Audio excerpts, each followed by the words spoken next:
hot vampire, so I'm obviously into that. What? Rotting flesh, underworld, rivers of blood. Carissa, what are you doing to me this go around, girl?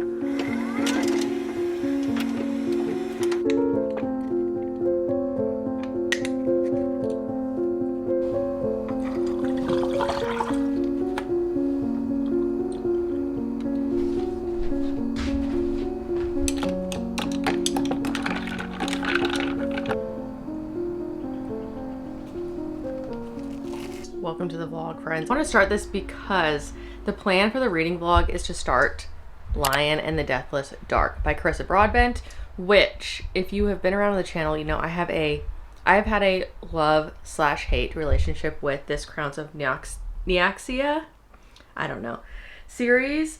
I absolutely loved the first duology. I have loved all the novellas in this. I was not the biggest fan of the second duology, so I'm very intrigued to see how I feel about this one. I'm still very excited. I'm really in my vampire era at the moment, and this is a vampire duology after all. I've also been paying for Kindle Unlimited, and it's on Kindle Unlimited. It's available today. So we're gonna go on there and download it. But before we get to some fun reading, I do have some computer things to do. I have lots of exciting kind of editing updates. And I do have two projects right now, two authors that I'm working with. I'm uploading a video right now to my Homestead page. But yeah, I have a short beta read, like a partial beta read. I need to do copy edits. And then I just got news that I'm gonna take on another bigger project for a full manuscript. So very exciting things. I feel like putting myself out there has rewarded me, and I'm feeling positive about it. So I thought I would just kind of take you along with me on my bookish work week. And I don't know what I want to get started on first, but I know I had a lot of other fantasies on my TBR. If you watched my last video, my last bookish reset, I just really wanted to film a vlog for this while it was like new and fresh. I'm in the mood for a spicy vampire fantasy at the moment. So that's what we're gonna do. It's already 84 degrees and it's 8:50 a.m. So if that tells you anything about how, oh my God, this whole week is terrible.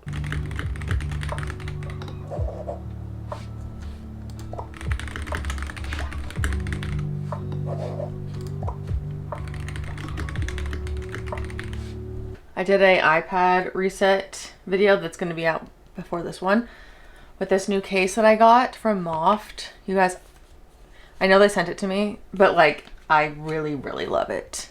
With this wallpaper that I made, I need to figure out like a better way of like managing my to-do lists. Like I have a master list of like so many things I need to do. And then it's like I have a Notion where I just like throw all my stuff on like my daily dashboard. Planning, like journaling is fun to me. Planning is kind of hard. I also forgot I do need to edit this iPad video to send it, because I do need to give a preview to the brand for approval, which is a little bit more time sensitive. The copy edit I can do at any point today. I just want to get some of it done today. So that's priority, edit the iPad video, and then I need to send them a preview.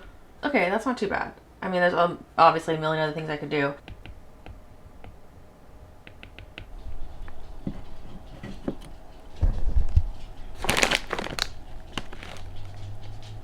I'm gonna set a Pomodoro timer for 1 hour and see how much copy editing I can get done. For what it's worth, if you want something copy edited or proofread by me, I do offer 5,000 words for free to try it out and give a sample. So I'm just feeling so thankful and happy, and it's making me want to sit here and do this.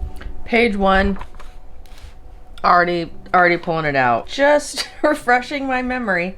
My anxiety, like I know things, and I'm just like, I have to, let me just double check it, even though I double checked it 100 times in my life. I'm like, I knew that. Also got a pup there. Oh my God, you guys, it is hot. I did get about 2/3 of the way done in my editing stint there. I was getting distracted, I'm not gonna lie. I was just chatting with authors, and I just got a really amazing testimonial that made me cry. But I did get a lot done. I'm very proud. I'm very happy with that. I also basically uploaded and edited my whole iPad video. Let's download this book on Kindle, shall we? I was talking about wanting to read and haven't read anything yet.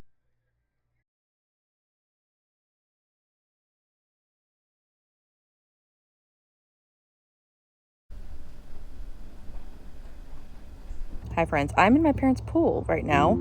I was helping them out today. I'm down here at their house and I'm going to do a little bit of reading. This is backwards, I'm sorry.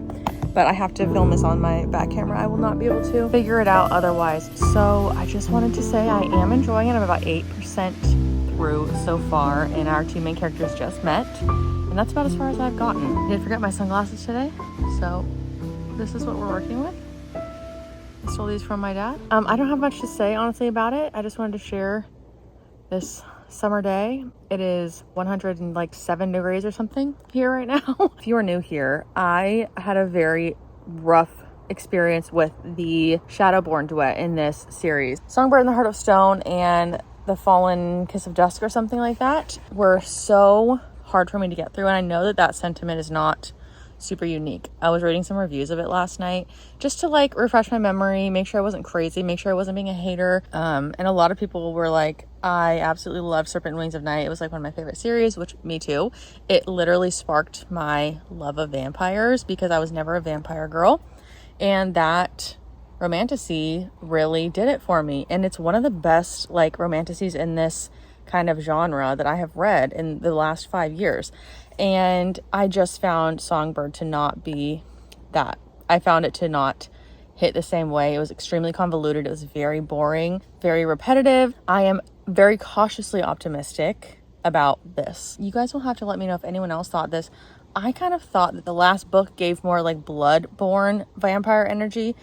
There was not a lot of like shadow magic in that trilogy to me, it seemed. It was odd to me that the last duology wasn't the Bloodborne because there was so much blood. It was like the underworld. Everything was like seeping, rotting flesh and blood, and like they were literally swimming in like pools of blood and stuff. And so I was like, is this not Bloodborne? And it wasn't. It was Shadowborn. This one's the Bloodborne. Bloodborne people in this world, I think they're like kind of they're just not as accepted. They are kind of more ostracized in this world, at least is my understanding. And they can control blood. That is their power, whereas the Shadowborn is shadow magic. And I forget honestly what the Nightborn, like what their power is. I will look it up and I will insert it. But basically all the different factions of these vampires kind of have different powers, and it was very confusing to me with the last book. It felt like it didn't fit. It felt like that wasn't where we were supposed to be with who we were supposed to be there with. It didn't feel that way. I did see an interview with Carissa Broadbent where she said that this was not intended to be a series because she was still indie publishing at that point. So she obviously had like hoped that it would be, but she didn't know if it was going to be. When Serpent and Wings of Night like popped off, then she basically was like, okay, I'm going to continue this and write about the other vampire like factions. I don't know exactly what they're called in this world. I'm just using that term. I hate to say it, but it kind of gives that. It kind of feels like that to me with the way that the last duology went, because, and I say this also because the standalones are so good. I feel like that's really where she thrived. I feel like the whole series thing and her trying to tie it back and have all these different threads kind of working together, I feel like is where she's losing me a little bit. And I think the standalones are like really where her work shines in this series, other than the first duology, because I think the first duology was perfect, and I think that Six Scorched Roses was perfection. Yeah, I'm going to stop yapping and enjoy some pool time here. I had to stop in the middle of a chapter last night, so I'm on page 42. Shout out to my waterproof Kindle.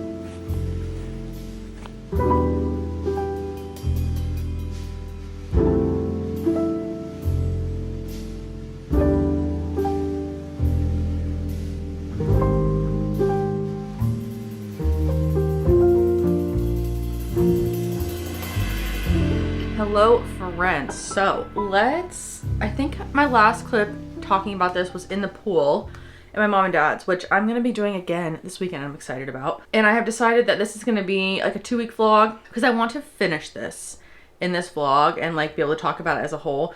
And I'm only 15% of the way because it is like a long fantasy book. These books are like between 500 to 600 pages.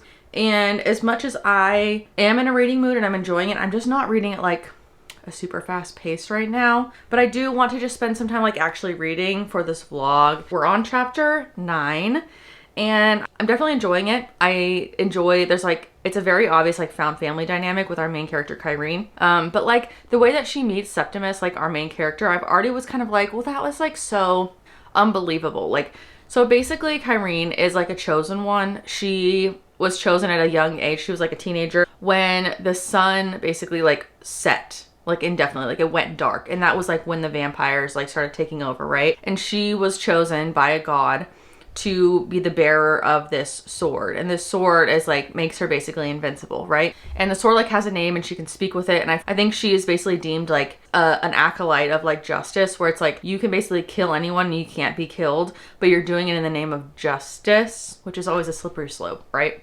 Because that can be sort of subjective. Because at the end of the day, you're still taking a bunch of life. No one can touch her with this sword. She just like slices through multiple, you know, people easily. It said something like, you won't die until it's like your official time and you'll fall on this sword physically and proverbially, you know, and that's how you will go. You won't die at the hands of another, basically. So she's basically invincible. So you're already kind of like, okay, well, that's setting it up to be like very convenient, right? And so she's like this trained warrior. But then when she comes across Septimus, she like gets cornered in like this old cabin or whatever by him. And then like by some, I don't even know how it happened. It's like, oh, she magically gets separated from the sword, and the sword, he knocks the sword out of her hand and it's all the way across the room and she can't reach it. And it's like, okay, well, that's convenient. It's like, is that realistic though? The fact that you can wield this sword against all others invincibly, but the one time that you meet our like main character, this vampire, it just happens to be that he somehow gets the sword out of your hand. I don't know, that might just be me nitpicking, and things have to get set up in some way, right? But hot vampire, so I'm obviously into that. Is smoking like black cigarillos, and all I can think about are black clove cigarettes.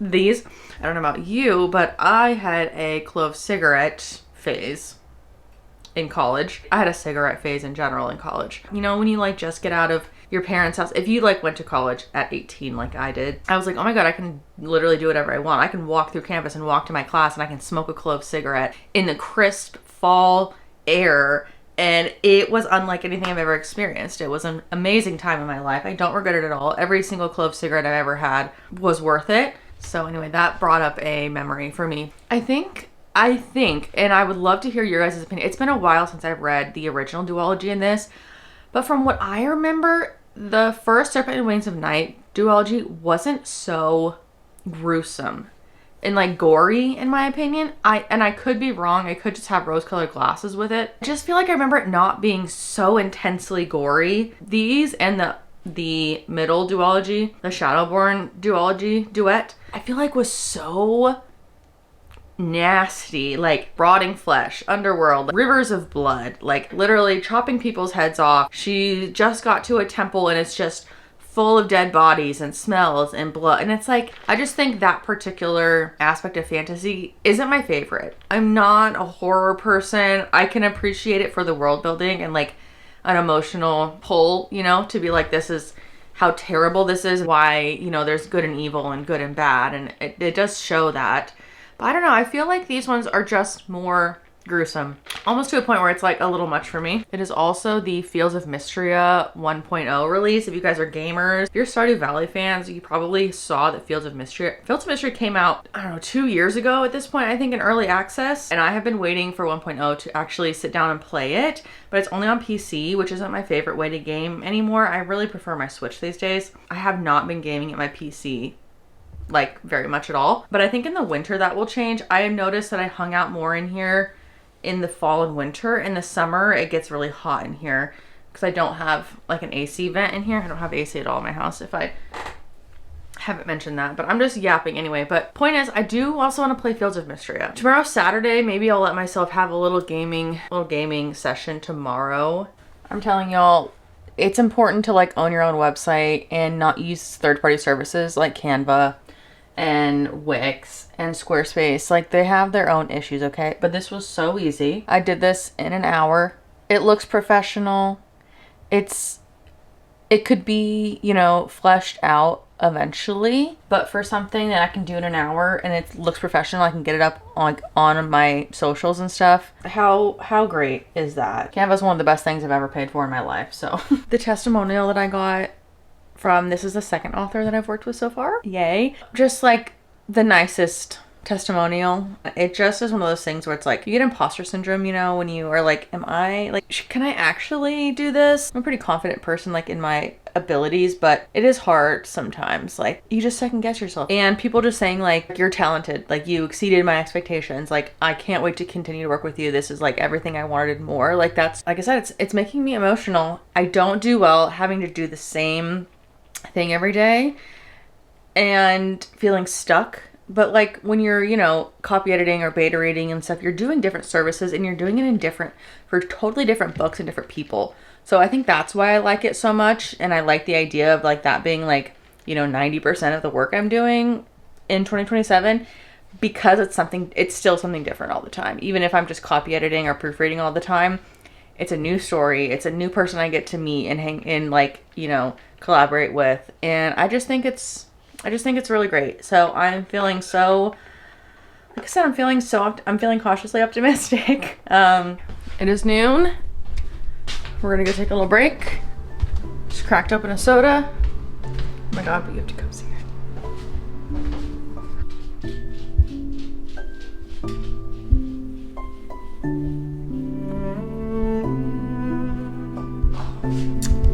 Well, I burnt my pizza just a little bit in the air fryer.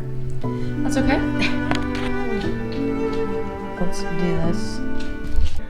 Okay, now I'm remembering. We just met Selina, Sylina, who was the main protagonist in Slaying the Vampire Conqueror. So she's like a human. She can read minds, or she can see something. I don't know. She does something. They have a blindfold. I need to do a little bit of refreshing my memory before I start things like this, and I never do. A blind human assassin and seer. That's what it is. And then she fell in love with and married the king of this Glaya, this island that they're now currently on. Love that. Loved her. That just made me excited.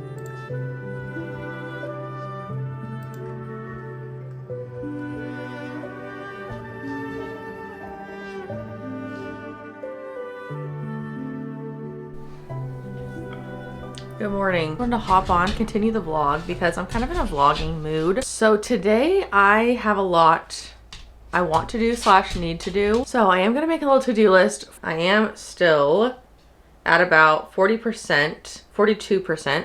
So I will admit I am liking it. Not obsessed, not loving it. Liking it more than the previous Shadowborn duet. I am liking our main characters. My biggest gripe with this, I just had to do some Googling. Basically my entire gripe with this series overall, which is I do find the lore and the kind of like timeline and the plot in general to be quite confusing. And I don't know if this is just me because I have not been that interested in the last duet and it kind of lost me. I think that both things are true. I think they're kind of cause and effect of each other, right? Where it's like, I'm not as invested in following because it's more convoluted and confusing.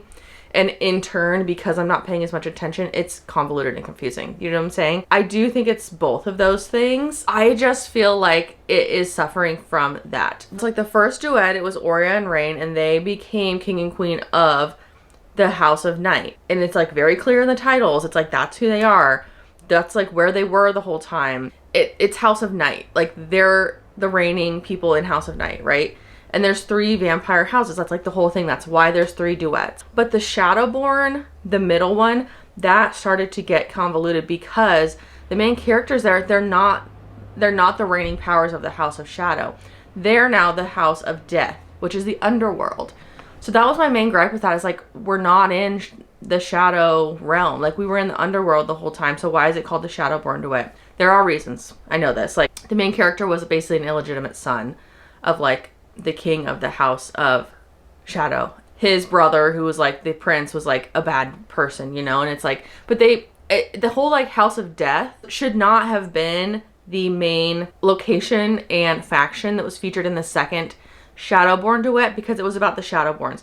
There was not a lot of shadow magic happening. There was not a lot of necromancy happening. It didn't feel on brand. It didn't feel on theme, where I feel like I feel like I'm still a little lost on who's who comes from where, what are the actual powers of each of the houses. And I read a lot of fantasy. Like, I don't feel like that's hard for me to grasp a lot of the time, but with this series and this world, for some reason, as a kind of just book, as I'm reading this right now, I am liking it. I think Carissa Broadbent relies a lot on just like using the word gore and just being like, I'm stepping through a hallway and it's full of gore. I'm taking a bath and there's bits of gore in my bathtub.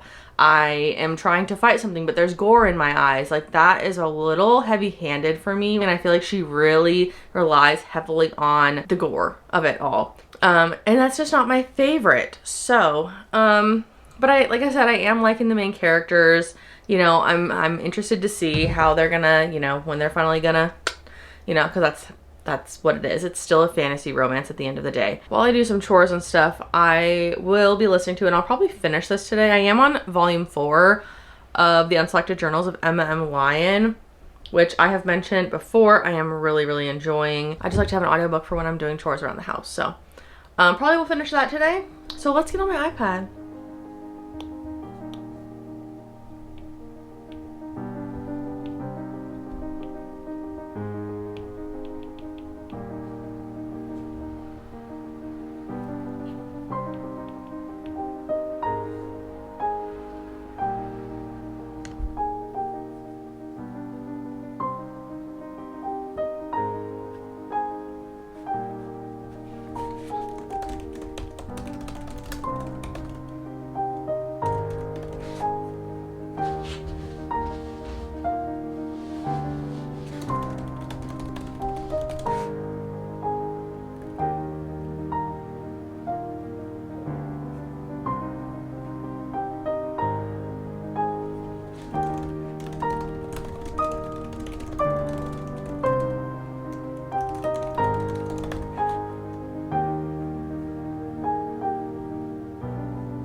Hello friends, I'm sitting at my couch now. I'm going to have a little bit of lunch. I have half of a chicken bake from Costco yesterday, because I did go to Costco yesterday, and I'm going to do a bunch of meal prep right now. Like I mentioned, it's gonna be on my Homestead channel, so if you're interested in hanging out with me in the kitchen while I listen to my audiobook, that'll be over there. Having a crisp Coke Zero, and I'm gonna read a few chapters while I just eat this.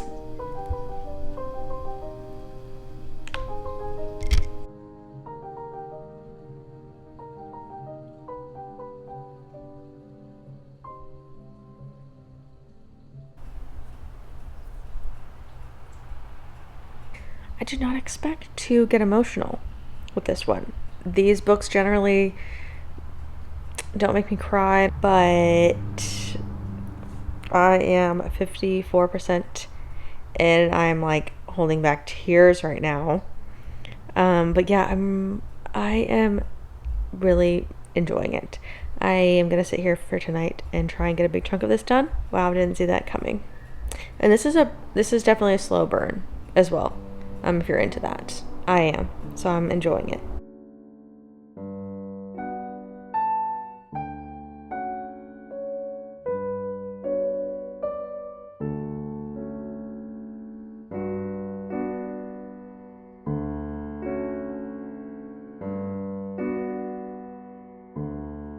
I can't believe I'm saying this. I have a cozy Sherpa jacket on.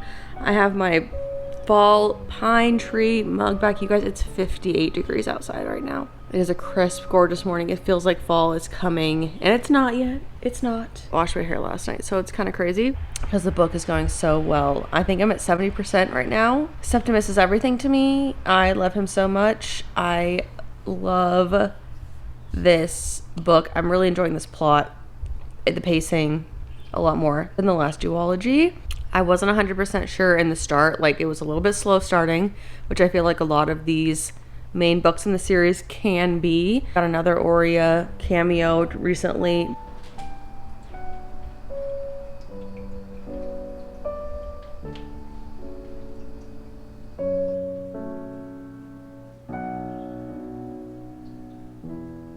I knew it. Fuck, I knew it. Fuck. Carissa, what are you doing to me this go around, girl? Oh my God. What? What?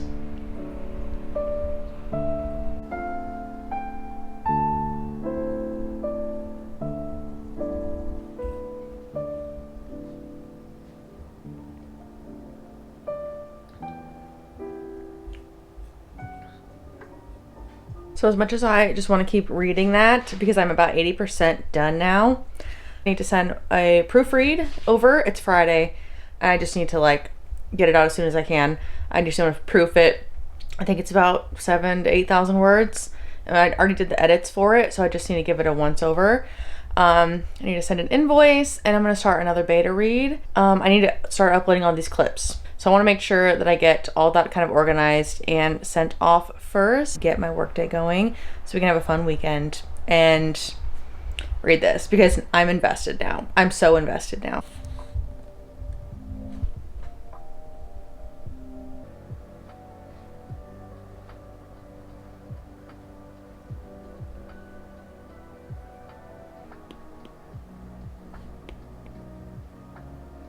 Okay, you guys, I know this is gonna be super niche. Went to my parents' storage unit and I found something very important to me. I got my American Girl doll. She's everything to me. I love her so much. Thinking of putting her somewhere in my office, I just don't know. I don't know how to like incorporate in my office. My office is already kind of, I don't know, I might have to get some shelving or get like a new little furniture piece or something, but I have all of her stuff in like the 90s boxes. Like literally look at this. This made me actually sob. I'm just gonna give you guys a little American Girl doll tour. But I was in band for most of my elementary school and freshman year of high school life. I forgot I had a, look at this little mini flute. The fact that my parents like got me, it just makes me really emotional. Yeah, Kirsten was my American Girl doll, so I have the full box set of her books. So Kirsten was the pioneer who immigrated from Sweden or Norway, one of the two, to Minnesota. And I don't know what it was about her that made me want to choose her. Let's see, was it Sweden? I want to say it's Sweden. Maybe that was why, because my dad is Swedish. And now in my adulthood, as I am homesteading and trying to have chickens and have a farm and live a kind of more pioneer life, it just feels like really full circle moment for me. It feels very nostalgic, very just emotional. I don't know what this freaking outfit was, but I'm obsessed with it. I actually had this little cardigan. I had this outfit. I don't know if I have pictures of it or anything, but I want to kind of put her back in her little actual original pioneer outfit just for the memories. And I have a whole box of more outfits. This was extremely sentimental for me to go through all of her little outfits that I had. So I have some of her more traditional outfits, and then I also loved that I had this little like camping, very cool girl, hiker girl set. A little gray t-shirt, little gray baby tee, like literally what I love to wear. A flannel, a zip up hoodie. Like I wear this now. It's just so crazy, like when you're a kid, the things that you are drawn to and that you pick out, and then like you in your adulthood wear. Like this is so, it's so cute. Like look at these little shoes. You might think holding this up, oh, these are little baby shoes for your real life baby. And I'm like, no, these are for my American Girl doll that I'm gonna display somewhere in my house because I love her so much. One of those millennial things. So this is Kirsten, everyone. Anyway, it is the end of the workday. Matt got home a little early. We are doing a lot of homestead, homey projects this weekend. We have a lot of like outside projects we want to get done. We just had our first shot of tequila for the weekend. Feeling good, feeling excited. I'm going to feed this cat who is here wanting for his dinner. Okay. I'm extremely motivated to finish that book, but I'm really loving it. I just feel like the characters are connecting with me a lot more. I'm really enjoying the story, and the pacing is just better in this. I'm just excited that I don't want it to end necessarily, but I am feeling like the excitement and the high stakes of this being like the conclusion duology of the whole series. We're so very back, friends. We are so back. I am so happy to report I loved this. I'm obsessed with it. I have finished it, and I am so excited for this next installment. My final thoughts are, I really loved the slow burn. These two did not even kiss until, I'm telling you, like 400 pages in. If you don't like that, this is a lot of lore and fantasy, and slow burn friendship, two people getting to know each other, two people working together for a common cause, two people flirting, messing around with each other. Not that spicy, which again, I'm okay with. The spice that was there was good, but it was very last 20% of the book. I personally love a slow burn, so I was totally here for that. Septimus is, I've said it before, I'll say it again, he's everything to me. He's officially my favorite in the series, and I really loved Kyrene. She had a really interesting, painful, but interesting emotional story arc that I loved. There were twists and turns that I did not expect.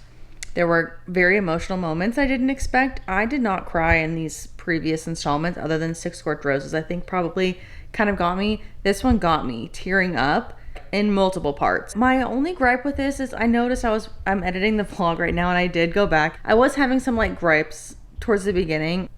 I do have some little nitpicky things and just overarching like things with this author as a whole. So initially when I finished this, I was like 5 stars. 5 stars. Sitting with that a little bit, it's a 4.5.